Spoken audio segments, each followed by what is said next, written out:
3, 2, 1, foi.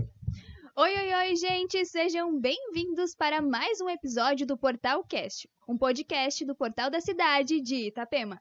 E hoje nós vamos conversar com o fisioterapeuta Dr. Jorge Filho sobre dores na coluna, dores na lombar e muitos mitos que as pessoas acreditam sobre isso. Jorge, obrigado, muito bem-vindo por estar aqui no nosso podcast. Obrigado vocês pelo convite. É um prazer fazer parte dessa conversa e poder contribuir, né, com algumas informações aí que, né, espero ajudar muitas pessoas. Com certeza. Jorge, para a gente começar então, se apresenta para o pessoal. Quem é o Jorge? Muito bem. Então, eu sou fisioterapeuta de formação. Esse mês eu completo 23 anos de formado. Me formei em Minas, sou de lá, né, me formei na PUC. Tenho especialidade em reabilitação de coluna, né, e várias técnicas que acompanham essa reabilitação, né, como acupuntura, quiropraxia, pilates, um método neozelandês que tem uma abordagem de tratamentos baseada em movimentos, que se chama método Mackenzie, né? Tá. Sim, né? Enfim, e principalmente a compreensão e o tratamento da dor crônica, né? É a minha linha de trabalho hoje. Toda dor significa que é uma lesão, especificamente? Não. Na verdade, essa é uma questão muito interessante, porque até um certo tempo atrás, acreditava-se que a dor era sempre vinculada a algum processo inflamatório, alguma questão de machucado no tecido. Mas hoje, a definição de estudo da dor, né, de um órgão internacional que entende melhor desse assunto, ela diz que a dor é uma experiência sensorial e emotiva desagradável que está ligada a uma lesão ou não. Ou seja, eu posso sentir dor sem ter lesão nenhuma no meu corpo. Um exemplo interessante e que, né, as pessoas podem aplicar nelas mesmas nesse momento é o seguinte: se eu coloco um dedo aqui para frente, vamos todo mundo colocar um dedo para frente assim, né, desse jeito, e eu puxo esse dedo com força para trás, vamos lá, puxa com força. Alguém está sentindo um desconforto nesse dedo? Sim. Com certeza. Vocês acreditam que tem machucado nesse dedo? Não. Vocês não acham que tem uma inflamação nesse dedo? Não, claro que não. Mas produziu dor, não produziu? Sim. Isso é uma dor produzida por um esforço na articulação e que, se eu movimentar o dedo com suavidade, depois a dor vai desaparecendo. Sim. Né? E não tem lesão. Pronto, ela desapareceu. É só uma sinalização do corpo de que está tendo uma sobrecarga naquele momento. E aí depois eu corrijo. Né? Então, sem inflamação, sem lesão, é só uma informação. Quando uma dor é considerada preocupante? Tu citou a do dedo aqui, que a gente mesmo provoca, mas quando ela é algo preocupante? Então, ela passa a ser preocupante quando ela tem um impacto na vida da pessoa. Ou seja, quando a pessoa tem dificuldade para fazer atividades comuns do dia a dia que antes ela fazia numa boa. Por exemplo, ficar sentada, trabalhando. De repente, a partir de um determinado momento, eu ficar sentado por 10, 15 minutos, passa a ser muito desconfortável, eu tenho que ficar levantando o tempo todo. Então, já é um impacto social. O que eu antes fazia com tranquilidade, como lavar a louça em casa. De repente, eu estou lavando a louça e começa a vir uma dor na região lombar que não me permite fazer o que eu estou fazendo. Vai causando o que a gente chama de uma limitação funcional, uma limitação e uma restrição, que a gente chama de uma incapacidade. Quanto maior essa limitação ao longo do dia, né, mais essa dor vai se tornando preocupante. O que era para ser só uma sinalização, como eu mostrei na questão do dedo, e que não tem impacto nenhum na minha vida, né, mas se for somada, sobrecarregada, né, ela vai gerando realmente preocupações e que precisa, sim, aí sim, de uma abordagem terapêutica. Medicamentosa ou não. No dedo, especificamente, não tem nada errado ali nisso. Não tem Mas nada quando errado. a dor é na coluna, especificamente, é sinal de machucado? Não também. É o mesmo conceito. Tá. É o mesmo conceito. Né? Eu posso ter uma situação que, como nesse dedo ele ficou hiperestirado, né? Hiperesticado por muito tempo e começou a doer, Só que no caso da coluna é diferente. Uhum. A coluna ela foi treinada para isso, ela foi preparada para isso, então ela suporta essa atração por muito tempo. Só que chega num determinado limite que ela não consegue suportar por tanto tempo e aí ela vai doer assim como o dedo doeu. Entendi. E aí ela passa a produzir dor. Isso é uma das formas da dor de coluna acontecer. Uhum. Só que, como eu falei, não necessariamente ela está machucada. Ela está sobrecarregada do ponto de vista que a gente chama de uma sobrecarga mecânica. Um esforço por um determinado tempo ali que está causando essa dor ali. Né? Nesse momento. Uma das principais razões de coluna doer é por sedentarismo, é por falta de movimento. Capaz. Juro, é por falta de movimento. Quanto eu menos me movimento, mais a coluna fica rígida, ela perde capacidade de sustentar, de firmar um corpo, vamos dizer assim, e ela vai ficando fadigada, cansada. Então, hoje, um dos grandes vilões, vamos dizer assim, da dor da coluna é a permanência sentada por longos períodos, que é muito comum em muitos trabalhos, né? É engraçado porque a gente tem uma visão que às vezes é esforço muito repetitivo, né, na coluna, na academia, que vai fazer a dor, mas o sedentarismo realmente é um vilão muito grande. Mas aí a gente está falando também de um outro extremo, né? A gente está falando de uma condição em que a coluna ela é pouco ativada. Agora eu posso ter dor por sobrecarga, né? Que também aí é um outro extremo. Tudo na vida é o quê? Equilíbrio, né? Entre o de mais e o de menos, né? Então, se eu colocar uma carga superior ao que o meu corpo dá conta, ele também vai sensibilizar, ele também vai mostrar, opa, disso daqui eu não dou conta. Isso é uma das equações mais importantes que devem ser respeitadas numa academia, num treino físico, que é o que a gente chama de capacidade versus demanda. A capacidade que o meu corpo tem versus o que eu exijo dele. Tem que haver esse equilíbrio, né? E Jorge, por exemplo, eu tô aqui, eu tô mexendo no telefone, a minha coluna ela tá assim. Isso vai me prejudicar conforme vai passando os anos? Essa é uma pergunta bem legal, Jéssica, porque existe esse mito, vamos dizer assim, de que o uso do celular excessivo e tudo mais, ou a postura do celular, ela vai... Teve um estudo, ou alguém que disse que o peso da cabeça vai fazendo uma sobrecarregar o pescoço. A cervical mesmo ali, né? E que o peso da cabeça tem uma relevância no que se refere a essa dor. Aí teve um professor, um pesquisador do Rio de Janeiro, Dr. Ney Mesiá, né? Guardem esse nome, se quiser seguir no Instagram, ele dá super dicas de coluna. Ney? Ney é N-E-Y, Mesiá, M-E-Z-I-A-T, o Dr. Ney. O Dr. Ney pesquisou isso. Ele dirigiu uma pesquisa no Rio de Janeiro estudando o quão relevante é o uso de celular com essa posição de cabeça para produzir dor cervical.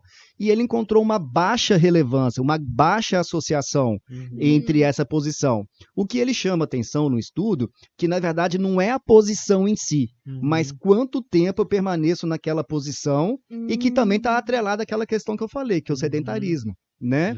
Então ela vai doer não pelo peso da cabeça, e não necessariamente porque a postura está errada ou feia, e sim porque eu estou parado e assim, aquilo vai me sobrecarregando. Mas existe muito mito de que eu não posso ficar no celular. Não, volto a dizer, tudo na vida é equilíbrio. Eu fico um pouco no celular, mas de repente eu me estico, eu me levanto, mudo de posição, mas isso foi estudado e gerou até muita polêmica, né? Porque antes você achava, e tem muita gente que coloca na internet o contrário, botando fotos, fazendo cenas assim catastróficas de que a pessoa vai ficar toda torta, que não sei o que. Calma lá, não é bem por aí não. Então, esses dias eu tava na academia, né? E eu tava assim, justamente assim, com o telefone na mão e com a coluna assim, curvada, né? Daí o personal pegou e falou assim, não fica assim desse jeito, porque logo você vai estar corcunda. E daí eu já fiquei toda paranoica, assim, né? Eu comecei a andar assim. Exato, né? É interessante, né? O quanto que hoje nós somos vítimas, vamos colocar assim, dessas informações que algumas fazem sentido e outras não, né? E muitas vezes elas vêm de pessoas que têm um certo nível de autoridade. Estamos falando do profissional, estamos falando do profissional de educação física, estamos falando de um fisioterapeuta também, estamos falando de um médico, e que de repente traz uma informação baseada num certo achismo e não fundamentada na ciência, né? E já abre uma paranoia ali. Né? Hoje a gente tem uma evidência de que não existe uma postura ideal, uma postura correta, um jeito certo de ficar.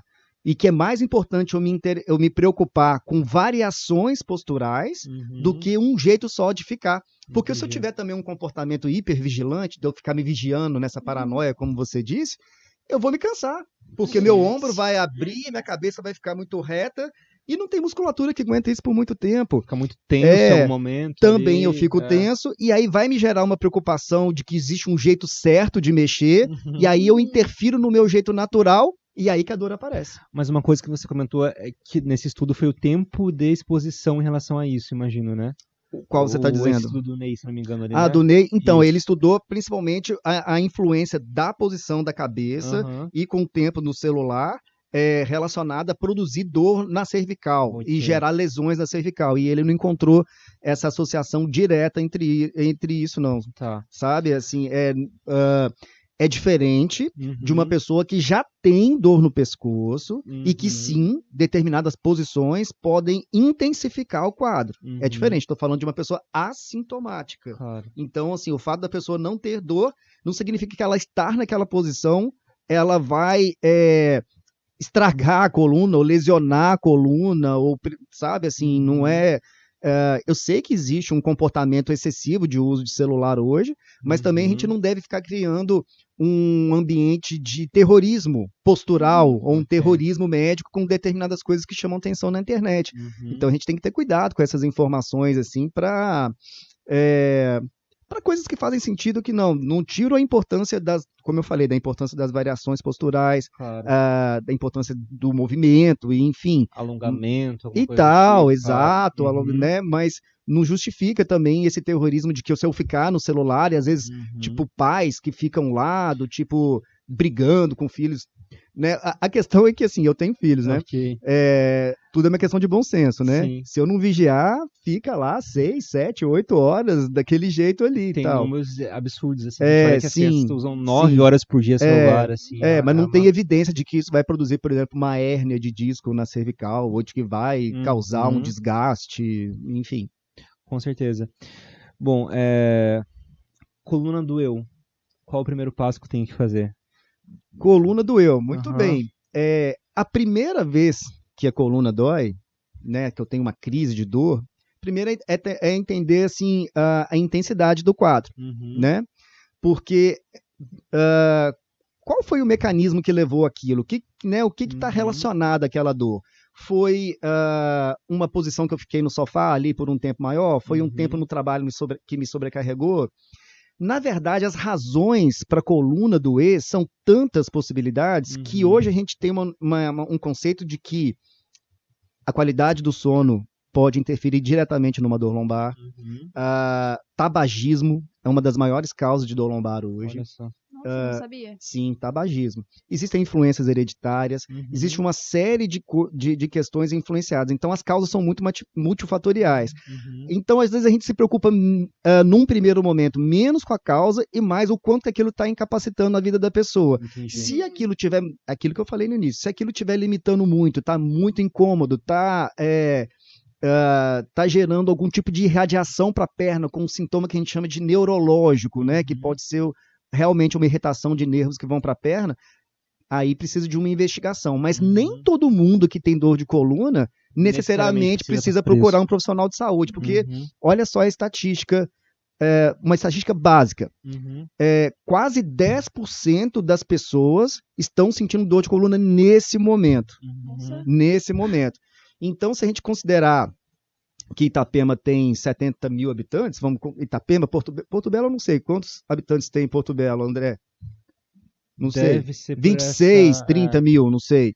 Então, se 10% da população está sentindo dor, não vai ter profissional de saúde para dar conta de todo mundo. Sim. Então, é importante selecionar o que precisa de tratamento e o que não precisa, porque a maioria dessas dores, elas tendem a ir melhorando espontaneamente.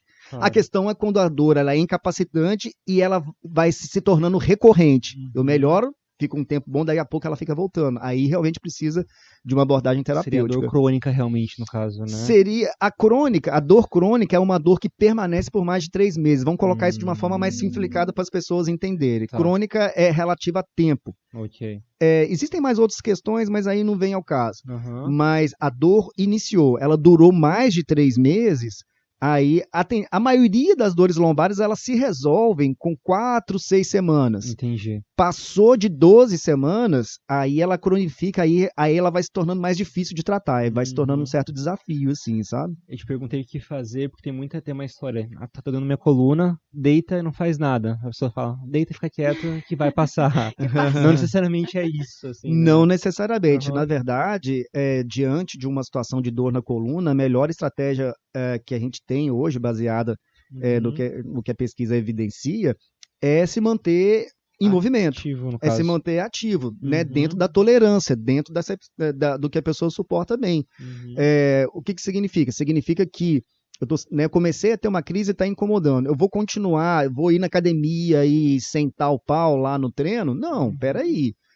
Eu vou permanecer ativo, mas verificando as posições em que eu tenho mais conforto. Às vezes eu preciso de fazer adaptações, que a gente chama, inclusive, de adaptações funcionais, fisiológicas, naturais naquele período. Às vezes eu ando meio tortinho, às vezes...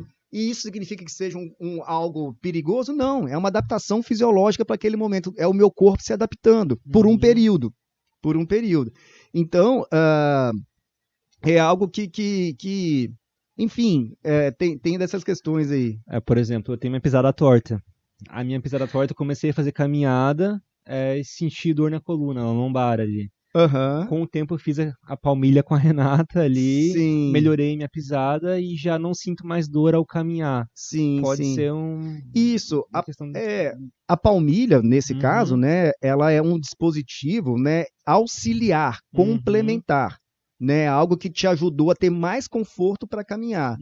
Ela te ajuda, mas somada à ação da palmilha, que ajudou a distribuir a carga no pé, né, te proporcionou uma caminhada mais confortável. Né, então, mas um dos principais motivos de ter te ajudado é porque você estava caminhando, que você estava andando, junto com a ajuda dessa amiga que foi a palmilha. Né, mas ela foi um auxiliar nesse processo, complementou. Então tem que estar em movimento. Mesmo procurar estar em movimento. A caminhada ela é muito boa? Pelo que eu entendi que você falou com o Vini ali? Sim. Principalmente, assim, né? Estamos falando de pessoas que não estão sentindo dor ou não estão sentindo dores intensas. Existem casos que são exceções, é uma porcentagem bem pequena das pessoas, que a caminhada pode ser incômoda, porque quando a raiz nervosa está irritada, o ciático ele está irritado, durante a caminhada eu tenho a esticada da perna a cada movimento, e isso pode ser incômodo. Então, durante um período, às vezes a caminhada não é a estratégia mais indicada, ou pelo menos... se eu tenho o hábito de caminhar, por exemplo, eu caminho, eu tenho o costume de caminhar 1 hora. E aí eu reduzo. Quando eu tô com uma certa irritabilidade ciática, eu testo. Eu vou caminhar, começo pelo baixo, começo por 10, 15 minutos. Aquilo ali deu? Beleza. Porque às vezes eu vou andando muito e ele vai irritando. Mas como eu falei, isso é mais situações de exceção. Muito específica, né? Mas pode acontecer. Mas de uma maneira geral, a caminhada ela é bem interessante para... Posso caminhar tranquilamente, então. Opa! Na verdade, super deve, ainda mais onde a gente mora, com tanto lugar bom para caminhar. Verdade. Né? E Jorge, eu não sei se interfere, mas a maioria das minhas dores, né, vindo por mim, é quando eu vou dormir, quando eu acordo. Eu vejo que eu dou um mau jeito. Isso quer dizer que é o colchão, eu que dormi de mau jeito? O que é? Que pode ser que tenha acontecido? Então, olha só. Toda dor, né, ela tem uma condição multifatorial, vamos dizer assim. Ela tem vários fatores que podem estar interferindo, desde a forma como você se prepara para o seu sono à noite. O que é se preparar para o sono? Será que eu me preparo para o sono de uma forma a realmente descansar? Porque muitas vezes eu fico na tela, antes de dormir, às vezes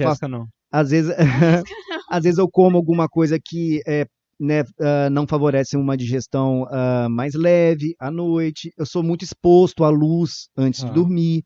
Então pode ser que esse meu comportamento, inclusive muscular à noite, apesar de eu estar com os olhos fechados e dormindo, ele ainda permanece muito ativo e a minha musculatura já amanhece meio cansada, no descanso suficiente.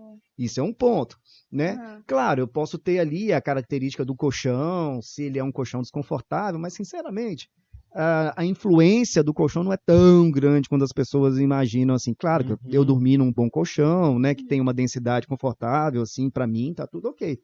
Jorge, eu não sei se é um mito. Muita gente fala que quanto mais duro o colchão, melhor pra Não, coluna. pelo amor de Deus.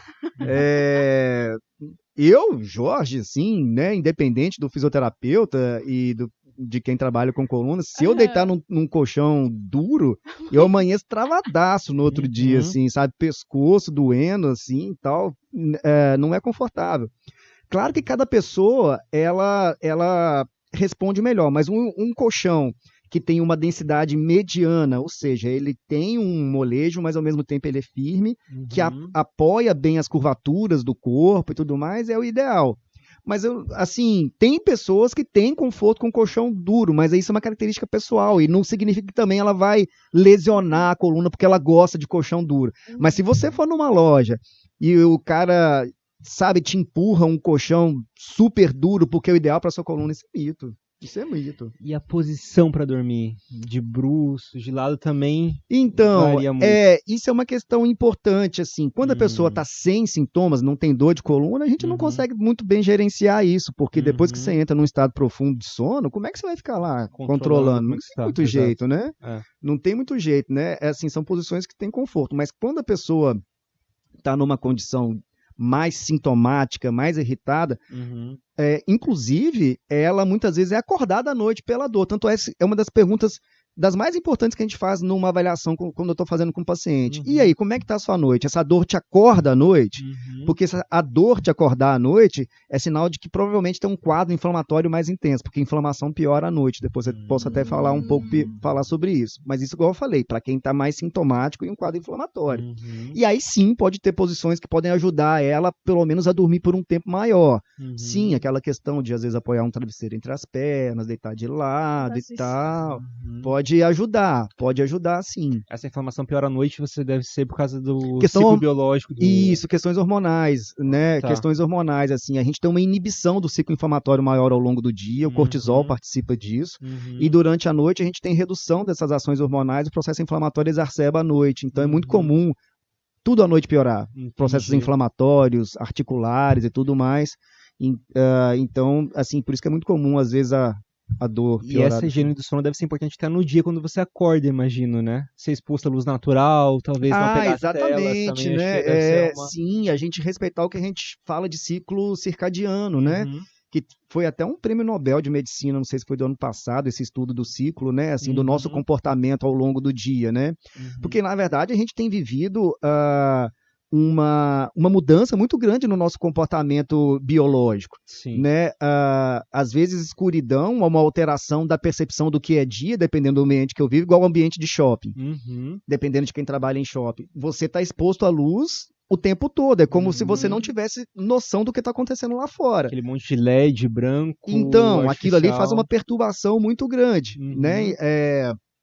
O mesmo acontece quando eu estou em casa, como eu estava falando com a Jéssica, de eu estar no momento em que eu deveria estar me desconectando, sendo induzido ao sono, e eu sou exposto à luz. Inclusive, a melatonina ela é muito dependente da redução. Melatonina é o hormônio do sono, né? Ela é liberada, né, a partir do momento que eu vou reduzindo a luz. Então, se eu mantenho luz o tempo todo, assim, eu tenho essa dificuldade para dormir. Agora, no que se refere a acordar, é o contrário, né? Porque muitas vezes as pessoas também vão mantendo o quarto todo escuro logo pela manhã. Então, a tendência de despertar é muito baixa. O ideal pela manhã é mostrar para o corpo que há luz.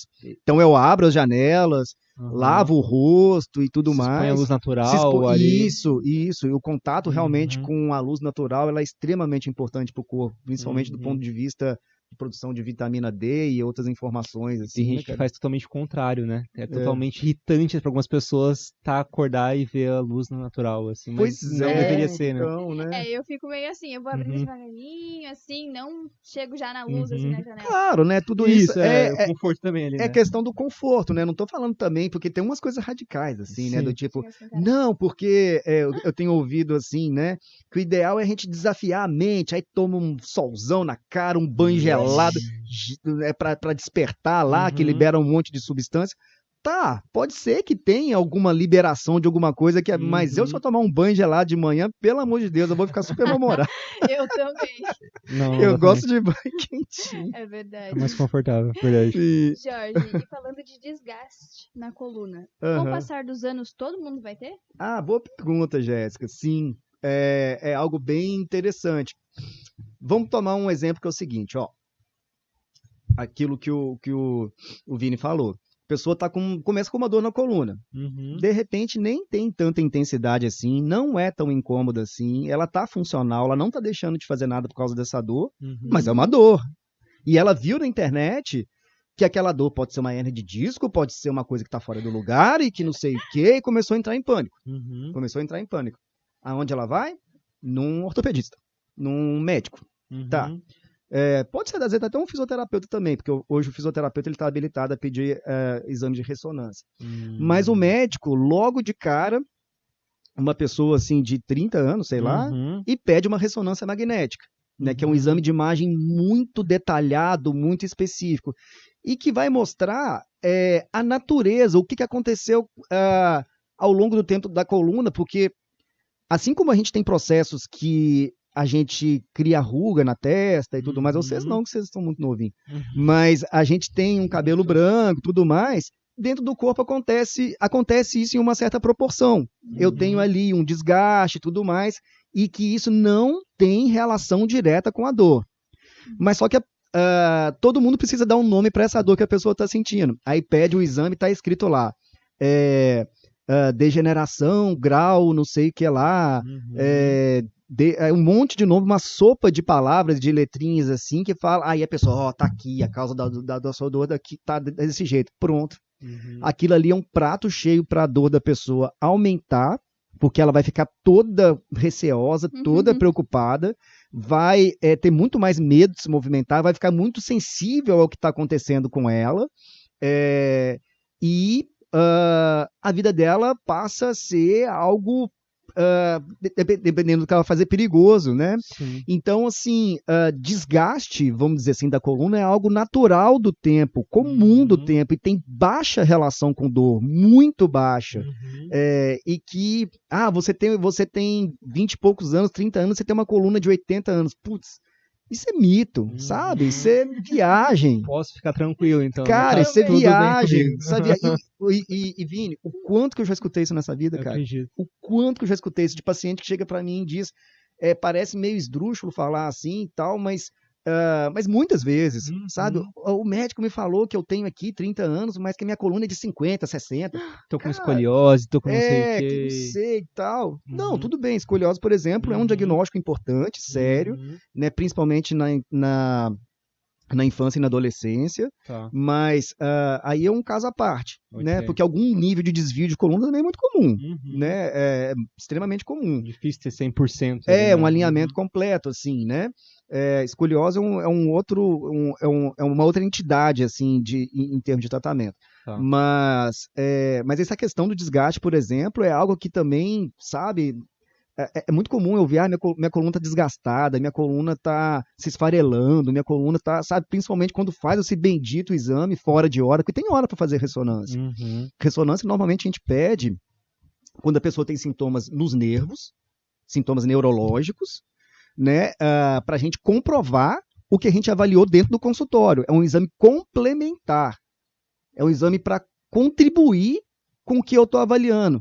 Não é porque, às vezes, a pessoa senta no consultório de um profissional de saúde e quer ser diagnosticado rápido com alguma coisa. E o cara nem investiga nada, não faz teste nenhum, e de repente já logo assim, eu quero tais exames. E aí, baseado nos exames, ele já diz tudo, sem saber quem é essa pessoa, se ela dorme bem, se ela não dorme bem, se ela faz atividade física ou não, né? Como que essa dor começou, como, sabe? É algo que realmente hoje tem toda uma indústria por trás disso, né?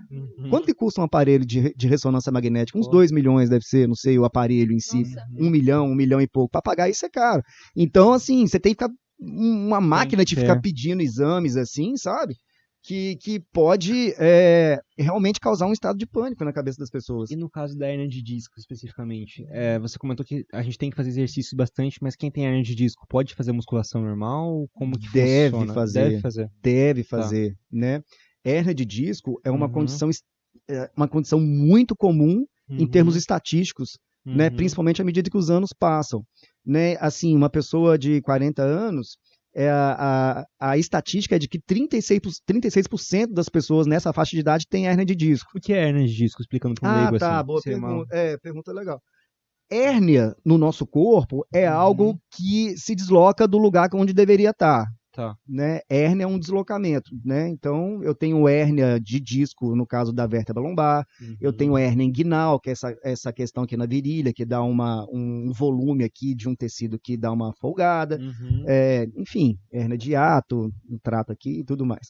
A hérnia de disco, então, entre cada uma das vértebras do corpo, tem um disco que ele tem algumas funções de ajudar no movimento articular, redução do impacto direto entre as articulações, Como enfim. se fosse uma engrenagem realmente. Faz parte da engrenagem. Então, dependendo de uma certa sobrecarga que esse disco vai recebendo, ele pode ter uma espécie de compressão em que parte dele se desloca e vai para algum lugar. E às vezes ele vai para o fato dele ter deslocado, né, e não gerar conflito, não gerar problema com a área onde o nervo está, tá tudo bem. E às vezes ele até encosta no nervo, mas não necessariamente vai. Ele vai produzir dor normalmente quando ele dispara, quando o corpo dispara um processo inflamatório. A gente não sabe muito bem qual o porquê desse mecanismo de disparo, assim, porque algumas pessoas disparam, outras não. Mas quando ele dispara esse processo inflamatório junto com a própria característica dele, aí sim ele gera uma irritação na raiz que gera essa irradiação ali para a perna. E que a pessoa tem uma crise inflamatória que pode durar ali 3, 4, 5 meses, depende muito da evolução de cada um, mas a tendência da maioria das pessoas melhorarem dessa crise com um tratamento conservador. 80% das pessoas melhoram. E que seria esse tratamento conservador, especificamente? O tratamento não invasivo, o tratamento não cirúrgico. Às vezes as pessoas acham que hérnia de disco tem que fazer cirurgia logo de cara. Não, uma taxa muito pequena precisa de cirurgia. As cirurgias são indicadas quando a pessoa vai tendo prejuízo, por exemplo, assim, da força da perna. Começa, às vezes, quando ela tem alterações de controle, que a gente chama de controle de esfíncter. O que é o controle de esfíncter? Xixi, cocô e tal. Aí precisa de uma intervenção para lidar com isso. Claro.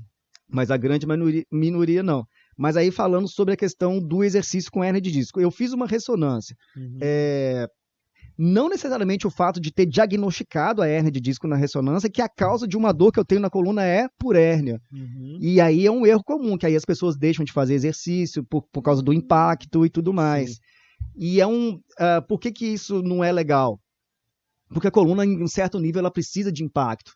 Porque o movimento que o impacto gera, ele faz uma espécie de movimentação dos fluidos dentro da coluna, além de hidratar, além de nutrir a área ali onde está acontecendo a articulação, ele vai ajudar até a preservar melhor aquela região, assim. Então a gente precisa desse movimento, assim. Então, na verdade, a pessoa, quando ela se sente bem, ela pode fazer o que ela quiser.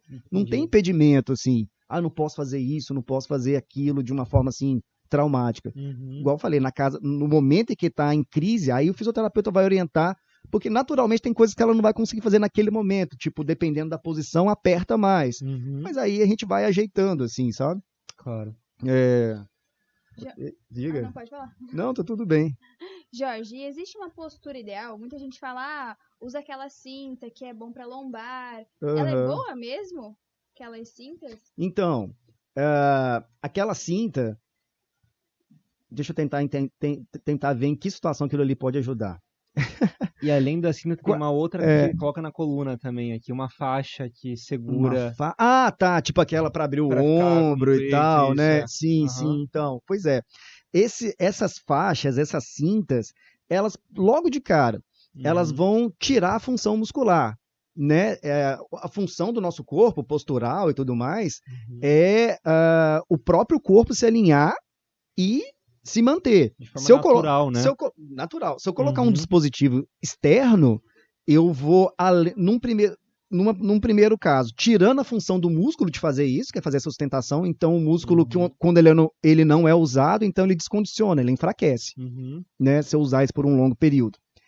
Agora, outra questão é que se eu tiver alguma coisa me tocando, me protegendo, o meu corpo vai entender, o meu cérebro é um baita processador, sabe? Tipo um computador, assim. Ele vai entender que aquela área, ela está sob ameaça, ela tem que ser protegida. Então eu vou estar muito mais atento àquela região, assim. Isso acontece em nível quase que imperceptível. Então, o que eu estou querendo fazer para me ajudar, para me proteger, muitas vezes está me ajudando a ficar com uma musculatura mais fraca e muito mais sensível à dor. Agora sim, estou falando de um caso diferente. O cara que é um levantador de peso na academia e tal, que trabalha com altíssimas cargas dentro de um fisiculturismo, né? Se ele usar um estabilizador da musculatura abdominal para ajudar ele no esporte, aí é diferente. Mas tá vendo? É um caso tão fora da curva, assim, né? Um caso tão específico, né? Mas agora, assim, o que o pessoal fica vendendo aí no comércio, assim, não faz tanto sentido. E a sensibilidade maior deve ser pela hipervigilância também da pessoa, Exato, né? Um estado de atenção muito grande, né? Na verdade, uma das grandes razões que levam a um estado de cronificação da dor, ou seja, o que é uma cronificação da dor? Ela durar mais tempo do que deveria, porque a dor deveria se resolver ali com 4, 6 semanas e tudo mais. E aí ela durou mais, durou 3 meses. Uma das principais razões é esse medo, é essa preocupação, é essa mudança de comportamento. E todo esse estado de hipervigilância, como você falou, leva realmente a uma dor durar muito mais do que deveria.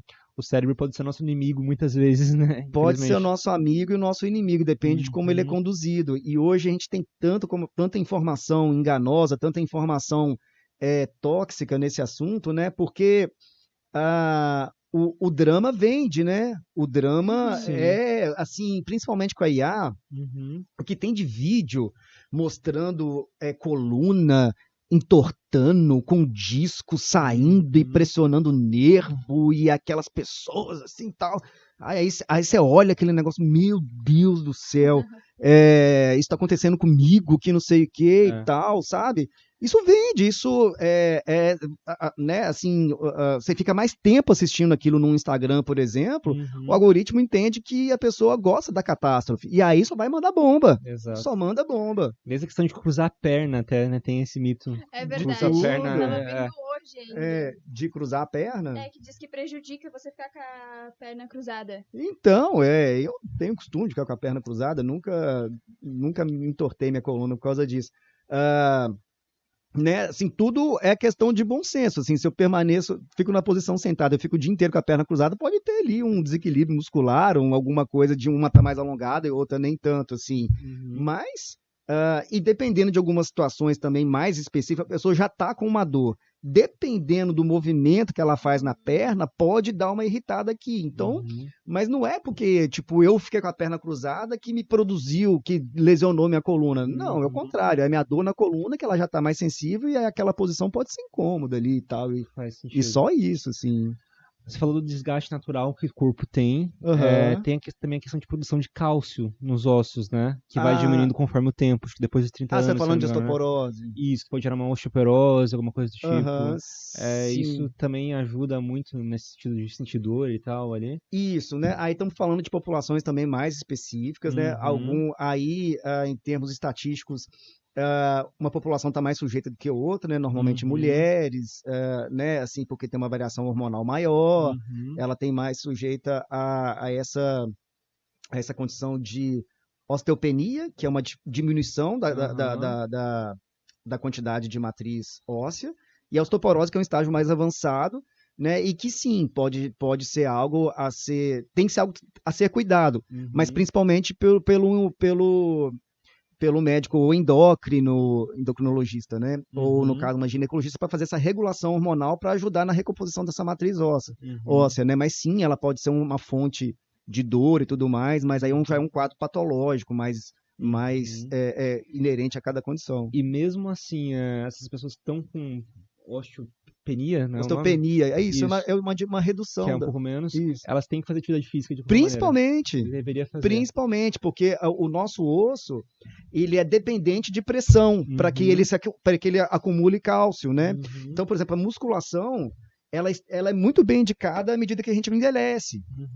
À medida que a gente envelhece, é um excelente exercício. E assim, dependendo da condição, a pessoa vai ser indicada uma hidroginástica e tal. E muitas vezes ela precisa de algo que gere mais esforço sobre a articulação. Não estou falando que a hidroginástica não seja um exercício interessante e tudo mais. Mas dependendo do objetivo, se é colocar pressão sobre a região óssea para produzir mais osso, tem que ter esse esforço. Tem que ter esse esforço. Se eu ficar boiando na água lá, aquela falta de estímulo ali pode não ajudar tanto, assim. Mas lembrando, a hidroginástica ela pode ser bem interessante para a coluna, principalmente quando a coluna está mais sensível, porque a diminuição da gravidade ajuda a deixar as articulações mais relaxadas, o movimento mais livre. Então, ela tem indicação para certas situações, sim, muito bem indicadas. É porque eu já vi muitos idosos que estão com casos de osteopenia, até osteoporose, que tem medo de fazer atividade física. Não deve. Porque tem medo de cair, me quebrar, alguma coisa nesse sentido. Sim, dependendo do estágio. Dependendo do estágio, porque se eu tiver num estágio muito avançado de osteoporose, sim, dependendo da queda, dependendo da sobrecarga até do movimento mesmo, pode, mas isso é, sim, uma situação muito avançada. O ideal é que seja sob supervisão médica, assim, né, o médico, né, principalmente quando ele faz o exame de densitometria óssea, né, que ele vai entender a densidade do osso, ele vai prescrever ali a orientação, né, mais indicada ali para ele, assim, às vezes até com o suporte do fisioterapeuta também, profissional de educação física, enfim. Jorge, e o bico de papagaio? O que é? Todo mundo pode ter, conforme vai passando os anos? Bico de papagaio. O bico de papagaio, o ideal é que tivesse até uma imagem, assim, para ajudar a mostrar, assim, né? Mas o Vini estava falando sobre a redução da matriz óssea, né? Osteopenia, osteoporose. Exato. O bico de papagaio, na verdade, é um acúmulo de matriz óssea em determinados pontos da coluna, né? Que dependendo da forma como ele se deposita, ele vai se comportando numa imagem como um bico mesmo, assim, na lateral do osso da coluna. E que aquilo ali, na verdade, ela é uma adaptação, uma organização do corpo, porque aquele lugar recebeu mais carga. Eu não estava falando que o corpo precisa de carga para produzir matriz óssea. O bico de papagaio foi uma região em que o corpo se organizou, porque ali ele está recebendo mais carga. Então ele precisou de criar um espacinho para aumentar o contato e não ficar forçando tanto um ponto só. Na verdade, o bico de papagaio é uma estratégia de inteligência do corpo. Na verdade, o nosso corpo é maravilhoso, né? Deus, quando nos fez, em cada detalhe, a gente surpreende cada dia mais na ciência, assim, né? Mas o fato de ter bico de papagaio, por exemplo, não é fonte de dor. Né? Na verdade, é uma adaptação natural do corpo e que é até uma estratégia de adaptação ali, de organização da estrutura articular. Assim. É o mesmo que acontece no pé também, aquele ossinho que fica mais saltado por esforço específico em um ponto. Ali, sim, você está falando do esporão? Esporão, acho que é esse o nome. Que fica no calcanhar, eu acho? Isso. Isso, é uma condição no calcanhar, assim, que dá aquela dor no calcanhar, assim. Que tem um ossinho maior ali, por esforço talvez muito específico. Isso, ali, né? Pela pressão do calcanhar no chão. E que o esporão, as pessoas associam que o fato de ter esse espinhozinho, vamos dizer que ele tem um formato, assim, parecendo um espinho, aquilo ali é a causa de uma patologia, de uma lesão que dá na membrana do pé, né, que chama faceite plantar.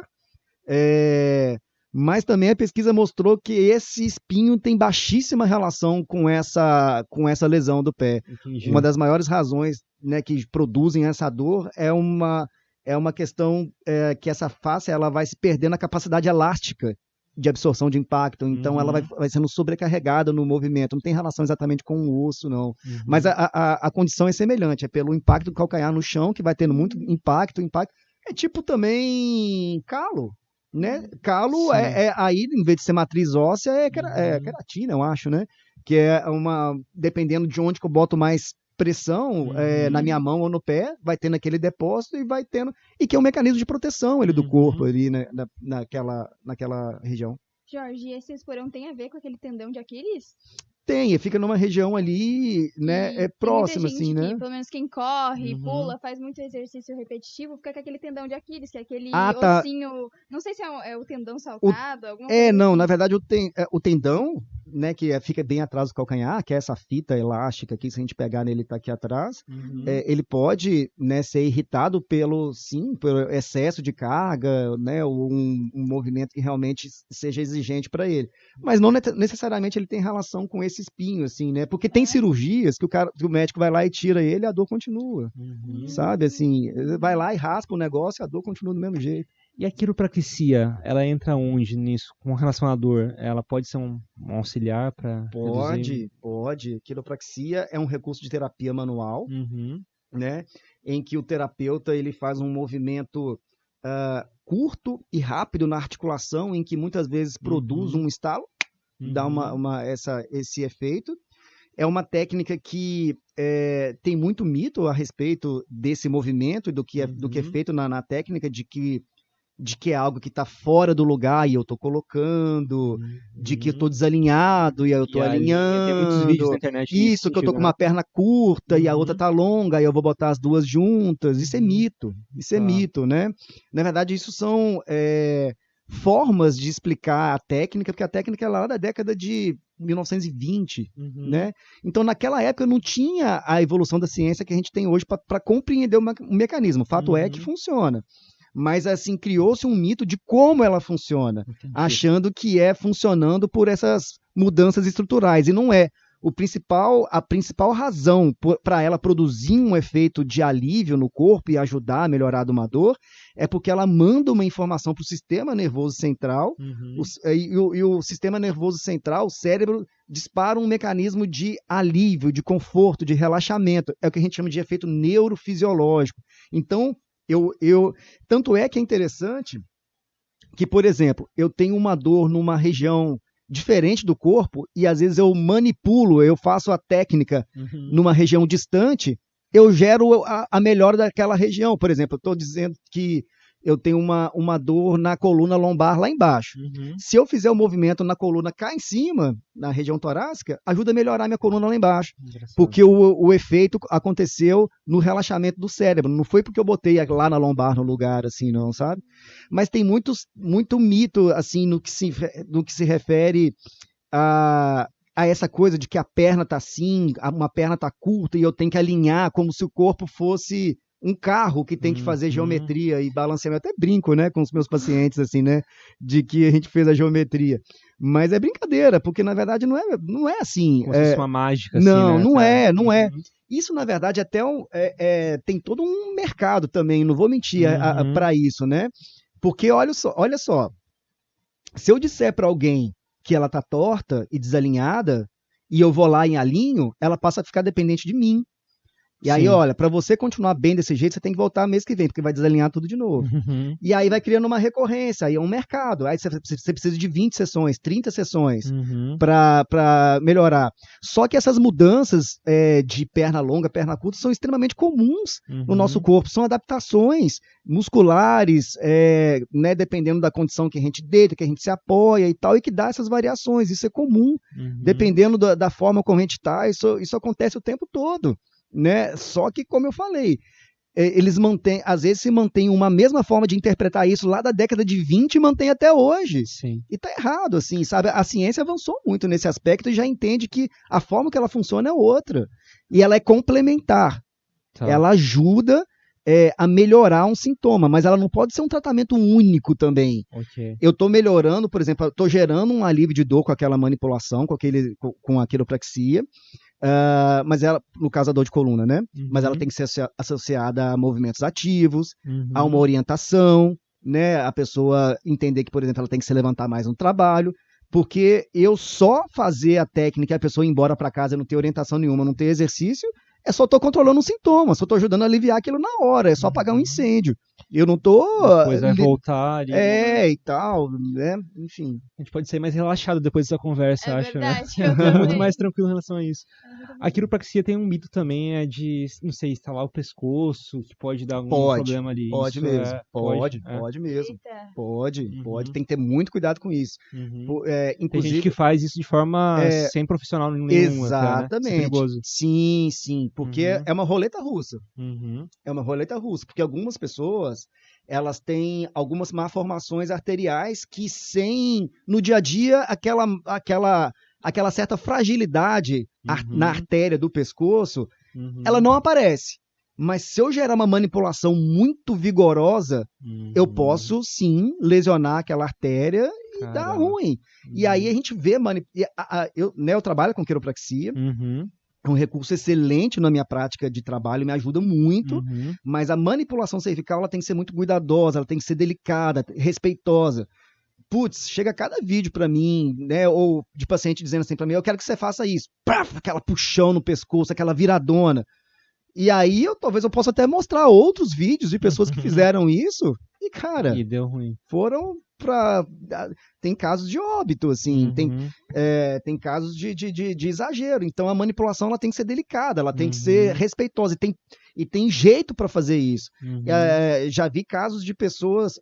Cara, teve até um Big Brother de um outro país que, como chega muito vídeo dessas coisas de coluna pra mim, né? Sim. De que ali eles conversando no meio, assim, o cara foi lá e fez uma manipulação no pescoço do cara, ele já deu uma tonteada, assim, não tô dizendo que ele morreu, Sim, mas ele já teve ele já teve uma instabilidade vascular no cérebro, ele já deu uma tonteada ali na hora mesmo. Caramba. Então tem técnica para fazer isso, tem que ser de uma forma muito cuidadosa com um profissional capacitado.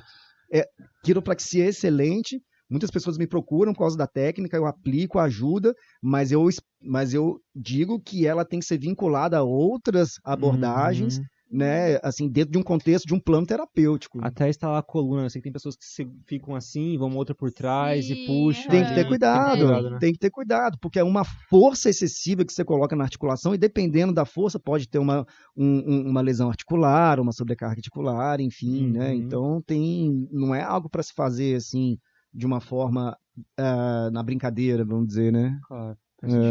Sim. Jorge, agora falando sobre treino. Quando que eu sei Treino? que realmente é uma lesão? Por exemplo, eu te dei o exemplo ali da elevação pélvica. Quando eu aumentei a carga e eu senti uma pressão na minha lombar. Uhum. É normal? Tipo, quando que eu sei que é realmente uma lesão? Então, volta àquela condição, né? Porque assim, volta àquela condição do quanto aquele movimento ele gerou de limitação funcional para mim e de qual foi a intensidade. Porque um nível de dor em treino, isso faz parte. Isso faz parte. Porque o treino, ele é um certo estresse para o corpo, mas um estresse controlado e necessário. Controlado e necessário. Porque isso aí é para todos, ninguém cresce no conforto, né, Vini? Né, Jéssica? Queria que fosse. Na pressão, no esforço. Então, o processo, inclusive, de hipertrofia, fortalecimento muscular, é por si só um quadro inflamatório, numa certa proporção da musculatura. Então, por isso a dor pós-treino. Só que ela tem que ser, tem que fazer sentido. Assim, eu digo assim, porque o que é fazer sentido? Eu treinei numa intensidade mais alta, ficou dolorido ali uns 3 dias e tudo mais, principalmente quando eu estou adaptando a carga, e aí tá tudo certo.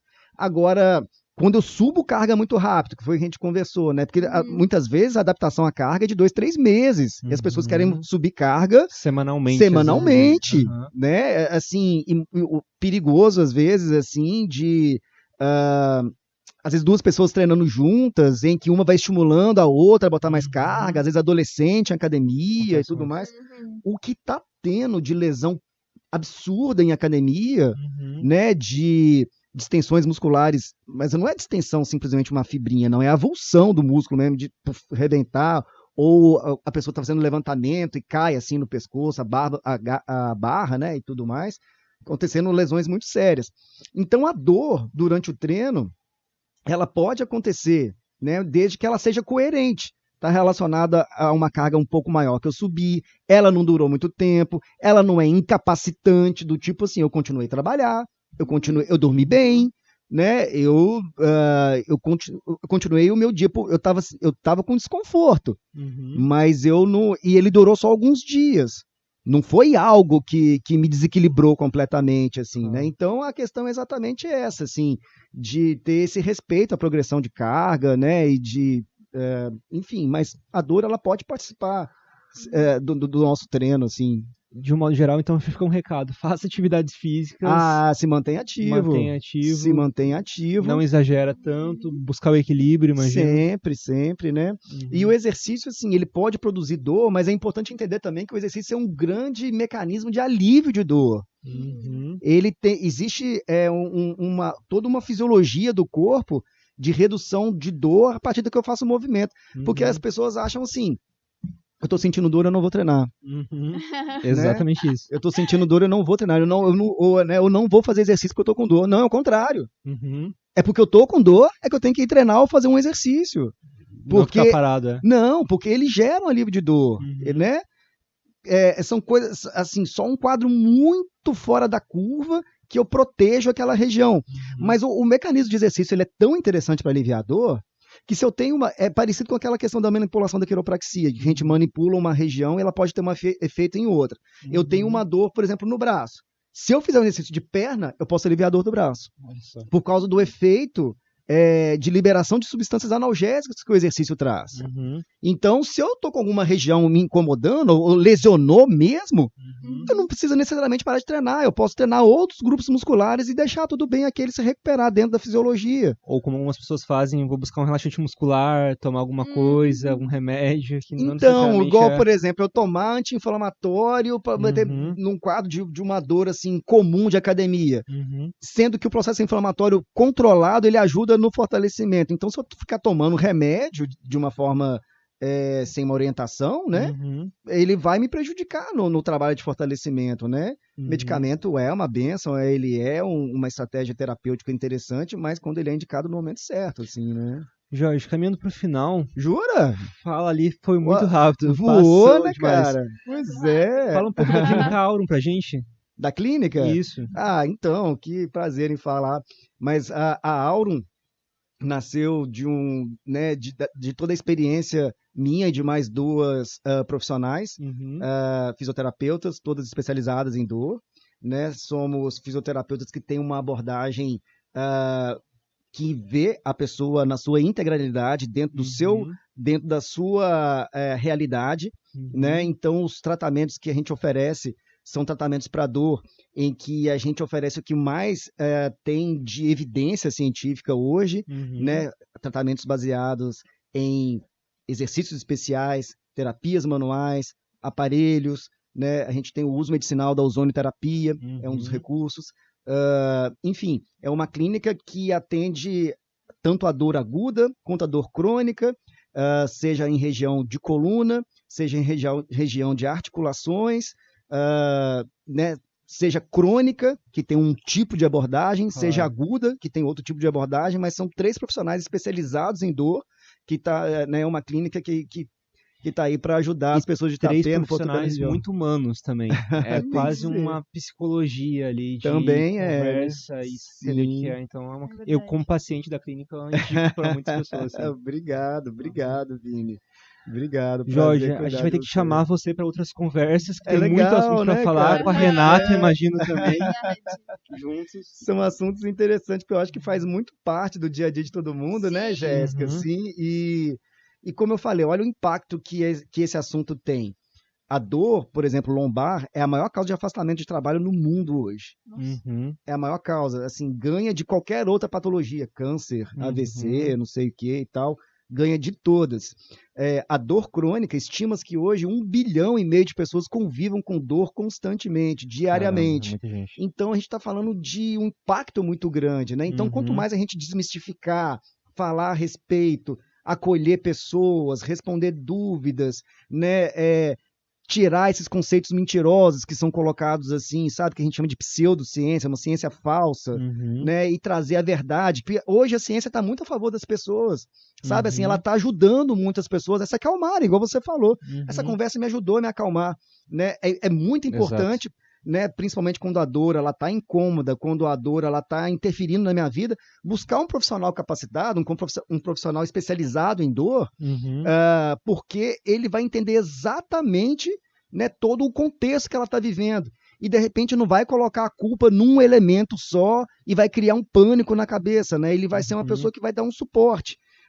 E, muitas vezes, esse profissional vai ser importante também Porque ele vai dizer, olha, precisamos também de um médico, precisamos também de um psicólogo nesse momento aqui. Ele vai ajudar na triagem. Então, um fisioterapeuta da dor, ele é um fisioterapeuta que, além de tratar, ele ajuda a orientar, acalmar, indicar, né, a pessoa. Ele dá a mão para a pessoa e vamos juntos enfrentar isso aí. Aquela história de mente sã, corpo são, né? Ah, sempre, cara, sentido, sempre. né? Cada vez a gente vê mais a influência da mente no nosso corpo e o nosso corpo na nossa mente. Isso é uma relação direta. Imagina. Né? O que se passa na nossa mente o corpo acredita naquilo. Então, se ele acredita que está acontecendo algo catastrófico, perigoso, ele vai se comportar como se estivesse acontecendo um dano. Libera reações químicas. Vai, daí eu vou ficar dolorido, daí eu vou ficar tenso e tudo mais, enfim. Então, hoje a gente está vivendo um perigo desse excesso de informação que muita coisa não faz sentido. Que não faz sentido. Jorge, muito obrigado pela conversa. Obrigado vocês pelo convite, foi um prazer, né, de poder falar de um assunto que eu gosto muito, que eu sou apaixonado, né, por estudar a dor, por falar de coluna e espero ter contribuído aí. Perfeito, obrigado. Obrigada, Jorge. Obrigado a vocês, valeu.